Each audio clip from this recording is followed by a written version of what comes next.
it's also the case, and Mark absolutely and wonderfully stole my thunder here, that for as much as we talk about new technologies, there are old technologies that still matter.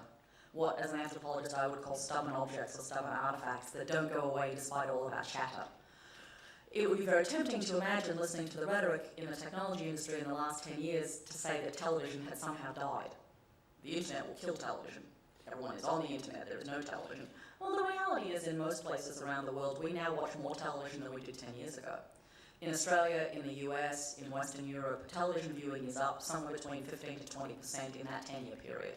That's the same 10-year period where the internet mainstreamed, which does raise some interesting questions about what we're no longer doing, or about how these technologies coexist.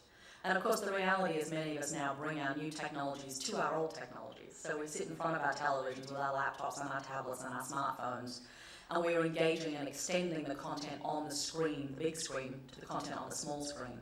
But when you talk to consumers in any number of places, people still talk about the power of television and of radio as being things that organize their relationships to time and space and to each other. And the notion of television as being a big screen in the house, as an important place, as an important marker in one's daily life seems to be remarkably persistent.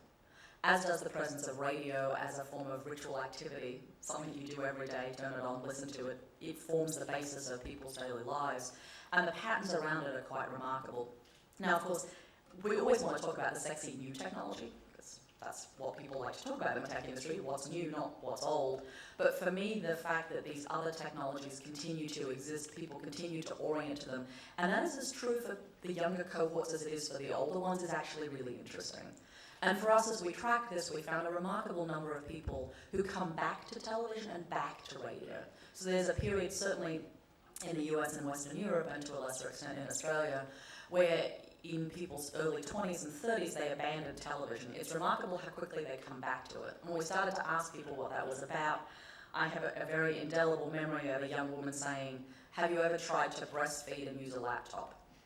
And she said, "I suddenly realized why television was compelling, was that it let you do other things and not demand your full attention." So the things about the way television reasserts itself as people move through their life stages that for me is really interesting.